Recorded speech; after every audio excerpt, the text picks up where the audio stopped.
Welcome to A1R Psychic Radio here on Moonstruck TV. You're with Amanda Hall Psychic all the way from the fabulous Gold Coast in Australia. And might I say, for those of you that are in parts of the world that's a little bit chilly, well, it's certainly not chilly here today. We are still technically in winter here, and it's the most beautiful, glorious summer's day. So I'm really excited about that because I like the warmth. So I thought before we work with the Simply Tarot card of the week, I'd like to just recap on what everybody's been through around the globe in the last 48 hours, which was the solar eclipse with the black moon. So the solar eclipse, for those of you that were fortunate enough to be in the Northern Hemisphere and got your special glasses out and had a look at this phenomena, I hope you didn't damage your eyes. But what it means in astrological terms is that we've had a major energy shift. Now, some people have written about this in a very negative way, saying, oh, you know, doom and gloom and sorrow and all these sort of things. And other people are saying what an amazing shift of energy. It's time that we clear everything out of our lives, things that are no longer necessary to us, things that maybe we've had buried for a while. And sort of some people found it a very uncomfortable energy leading up to this eclipse and this black moon. And for those of you that don't understand what a black moon is, what it means is it's the second new moon in a 30-day cycle in the same astrological energy. So it was the second new moon, technically a black moon, in Leo this year, and that's a reasonably rare occurrence as well.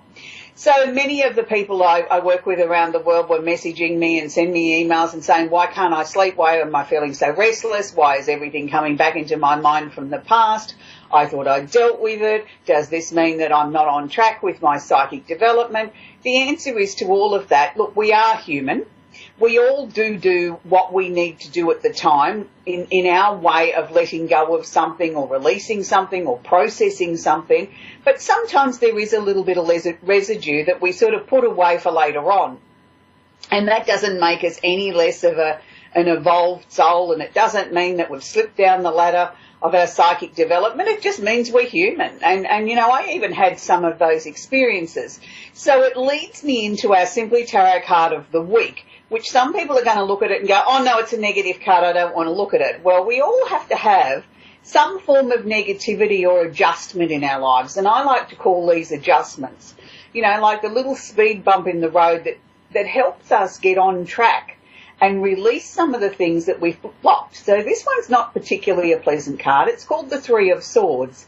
Now, in basic layman's terms, it only has three words as its meaning: deception, frustration, and jealousy. Now, deception to me can be somebody deceiving you, but 9 times out of 10, it's us deceiving ourselves. It's us not wanting to look at something squarely and say, okay, I've been responsible for this part, or I've chosen not to look at it or deal with it. So deception isn't always about someone trying to deceive us or hurt us. It's sometimes just us not being ready to deal with a situation or an issue or a family member or a friend in our lives. The next part of this card is frustration. Well, I know everybody in the last 2 weeks has experienced some form of frustration, anger, feeling not quite right, feeling moody, feeling I can't stand this anymore, I want to break free. So that's frustration, and that's very healthy emotion that we all experience from some time or another. And it is brought up more so when we have major events like this eclipse that we've just had, and we've had 2 major eclipses in less than 15 days. So we've really had a plethora of energy.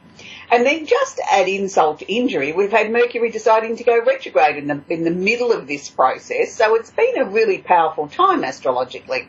Then the final part of this card is jealousy. Now, I don't think there's a person on the planet that can honestly say to me that at some stage or another in their life they have not been envious or jealous or would have liked what someone else had and it should have been theirs.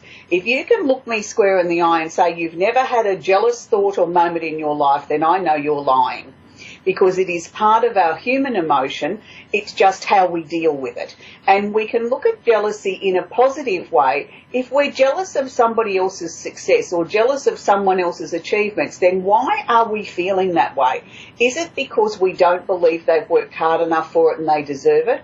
Or is it something that we would like for ourselves? And maybe that's our wake-up call to turn around and say, okay, pull your socks up, find a different way that you can approach whatever it is in your life that you're feeling jealous about, and maybe achieve it for yourself.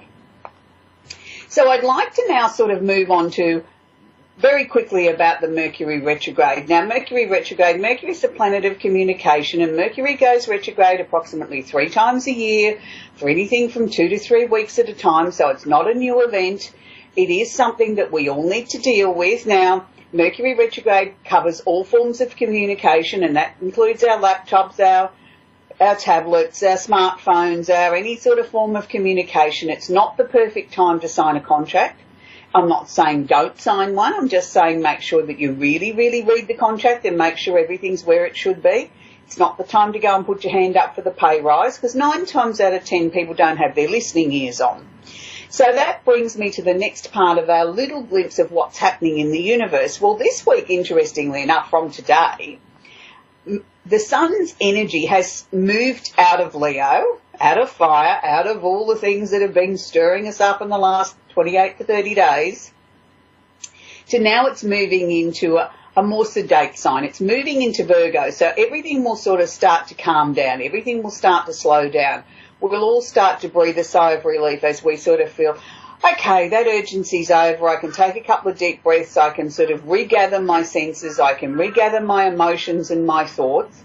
And interestingly enough, that's where Mercury retrograde is sitting too. He's holding hands with or conjunct the sun at the moment. So he's asking us to sort of just slow down, take a couple of deep breaths, look at where your life's going, look at what you might want to change in your life. Is there something in your life that needs your attention? Are you getting enough sleep? Have you been drinking enough water? Are you looking at what you're fueling your body with?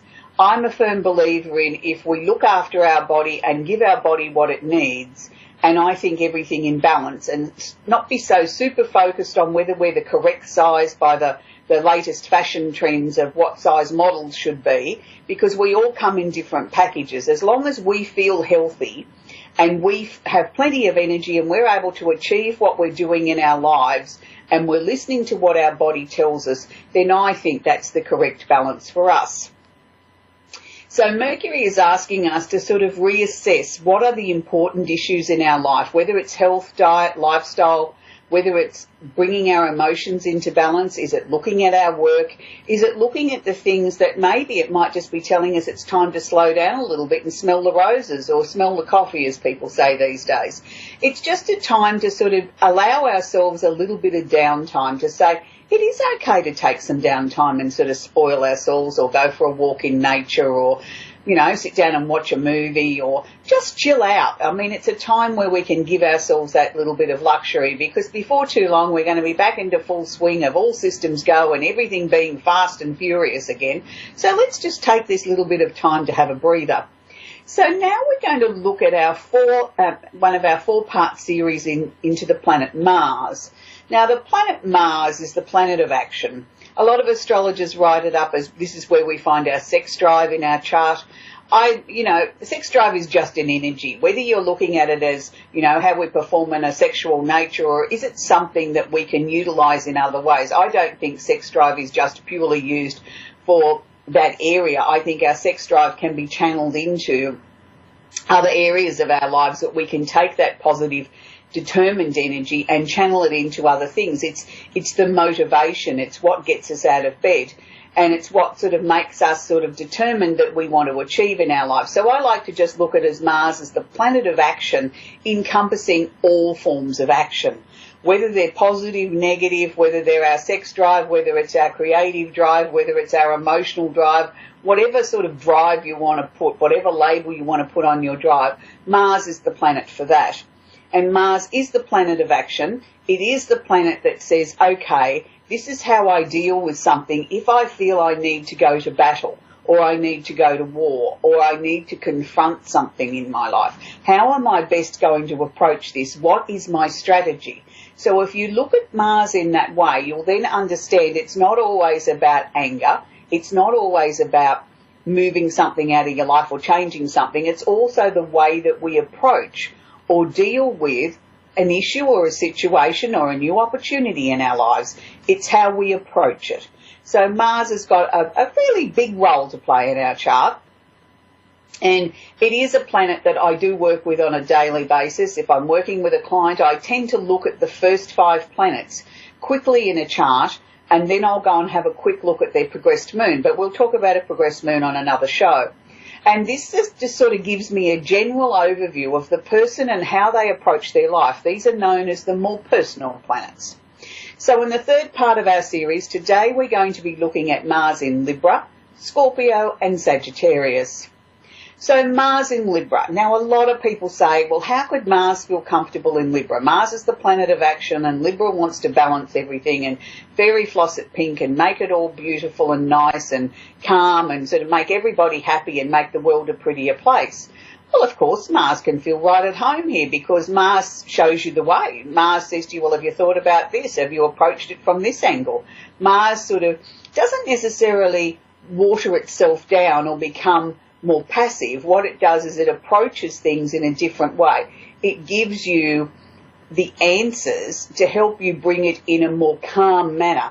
So if you're a person that's going to go into a meeting and you have Mars in Libra, you may very well be known as the person that's the great arbitrator, the person that's able to come in and show both sides of the argument, get everybody sort of calmed down, ready to approach it in a very calm, adult, rational sort of manner before they go in there and sort of start, bashing each other verbally. It's sort of, you can put a very calm energy over a meeting.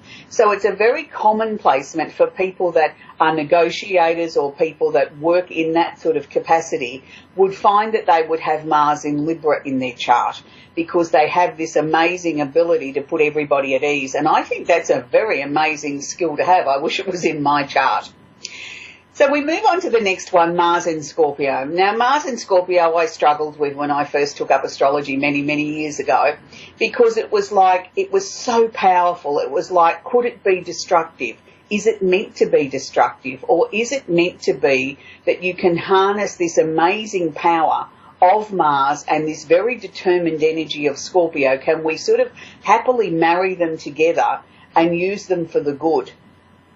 In a very quick, simple answer, it can be very much used for the good. It's this type of placement you'd look for somebody that's a great strategist. Somebody in the military, somebody very high up in government or intelligence would probably have Mars in Scorpio because they have the ability to be able to strategize. They are conquer and divide. They never, ever, ever forget. They can remain extremely calm in very critical situations, in very explosive emotional situations. They come in on a very calm, very practical, logical, sort of determined approach. They can take people by surprise. They can sit in waiting for many, many, many years. So be very, very careful. Don't ever cross somebody that has Mars in Scorpio because they will get back at you. They never, ever, ever forget. They do hold a grudge till their grave. So you have to be very careful with that. On the negative side of Mars in Scorpio, sometimes people that are given this placement haven't got a strong enough chart to back it up and they find this energy very overwhelming. And you find that they're running around creating dramas, creating messes everywhere and expecting everybody else to fix it up. Fortunately, I haven't seen too many examples of this throughout my astrological career. I could probably count them on one hand. And I do work with a lot of people and look at a lot of people's charts. And very few people I've ever come across that have Mars in Scorpio don't have an extremely strong chart to back it up. So they usually are able to handle this energy. So we now move on to Mars in Sagittarius. Now, Mars in Sagittarius, it's like, oh, good, let's all exhale together. We can breathe a sigh of relief. Mars says, okay, well, it's a little bit more free and easy here. I can loosen up. I don't have to be so militant as I was in the previous sign. But we can still have fun here. We can still make things happen.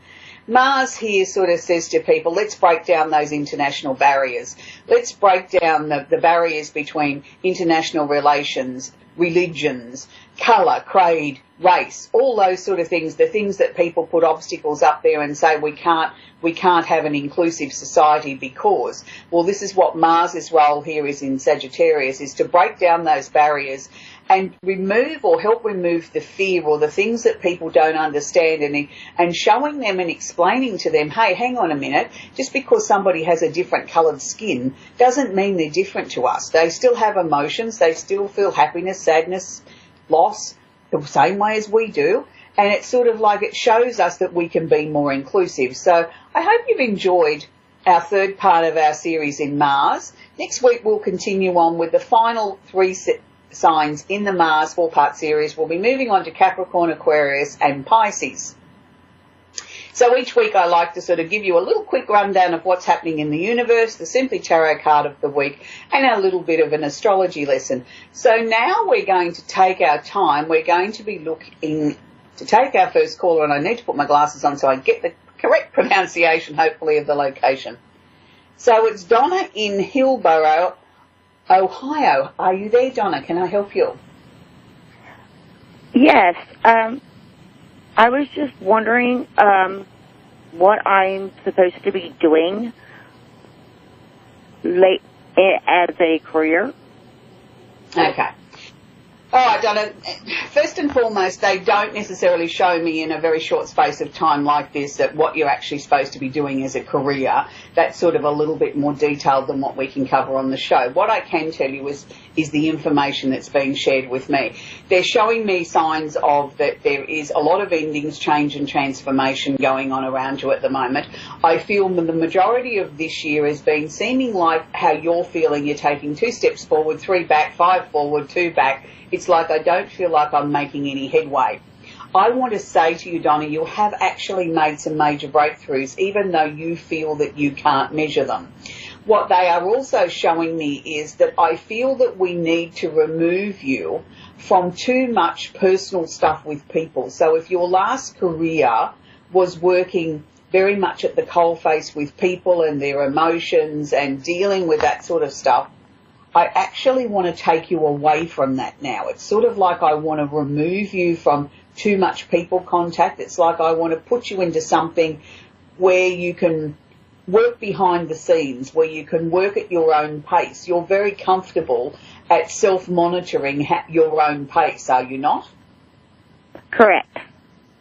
Yeah, and that's the sort of role, however that fits into a career path I want to put you into. I want to remove you out of people and into something where you can be, not so much self-employed, but you can monitor yourself and deal with things behind the scenes sort of thing. You have a very logical, practical, investigative mind. You could certainly go into sort of areas of like accountancy, forensics, anything that requires a very strong mind and relying on your gut feeling and sort of being able to look underneath something for answers and sort of not looking at it in, well, this is all there is. Do you know what I mean? Sort of going behind it, underneath it every other way.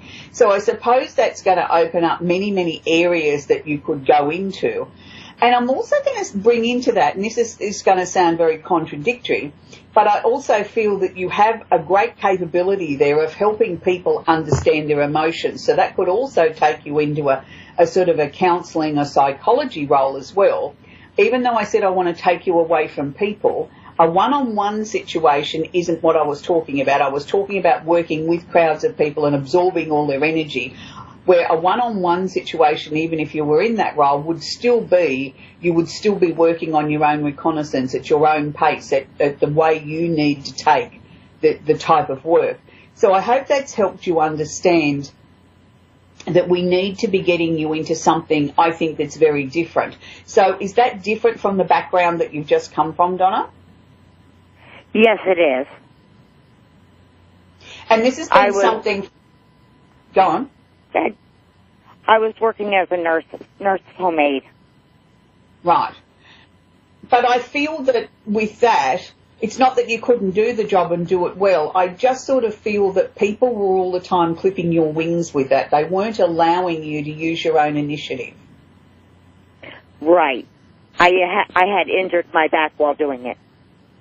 Right. Yeah, but even before you injured your back, I feel there was times there where you sort of felt that you could have given better service or better care had you been able to implement what you felt was right? Okay. That has helped. Yeah. So, I mean, look, I can appreciate being in an industry like that and hurting your back. I mean, that's not something that you necessarily want to go back to. But maybe that might give us a different slant there where, you know, to me, nursing is sort of working with lots of people. They were showing me taking you out of that, putting you either into a one-on-one thing or something behind the scenes. I would maybe look at where could that take me, as in if I was going to change careers, not throwing away the background of that, but is there something that I could get into that sort of maybe along the lines of some sort of research or, you know, writing textbooks or teaching or, you know what I mean, or something else that doesn't that as well. I think there's many, many options there, but I also sort of feel that I want you to sort of, they keep showing me pathology for some reason, sort of like, you know, working with people's blood work and things like that. I don't know whether that's something that you've ever considered. I have considered going back to school. Right, but I think you really need to look at something along those lines because they're showing me that you've got so many skills, but that particularly is sort of something that I think if you looked at it, you may find might interest you, and it might be not so much taking people's blood work, but it might be more on the investigative side that you enjoy doing research or something along those lines, which where your medical side of your previous training would still be useful. Yes, that sounds great. Yeah, so that's where I'd be sort of... something for me to look into. Yeah, I do definitely feel you're going back to study, and I do feel that, you know, it's time for you to walk away from the nursing side of life, purely from the health point of view, from your injury point of view. But it's sort of like, you know, sometimes these things happen for reasons because we wouldn't have necessarily made the change if something like that hadn't motivated us to. You know, unfortunately, in your case, it was an injury, but life doesn't always work that way. Anyway, Donna, we have to move on. Thank you for your call. Now, we're going to go to our next one, which is Christine in Maple Shade, New Jersey. Are you there, Christine? I'm here. How can I help you tonight, sweetie? I just wanted to find out some information about, you know, maybe a loved one that passed over and the future that I'm trying so hard to create, how it's going to, you know, work out. Okay. I don't always guarantee that we can connect with loved ones in such a short space of time. I work on the score. If they want to come through, they'll interrupt us.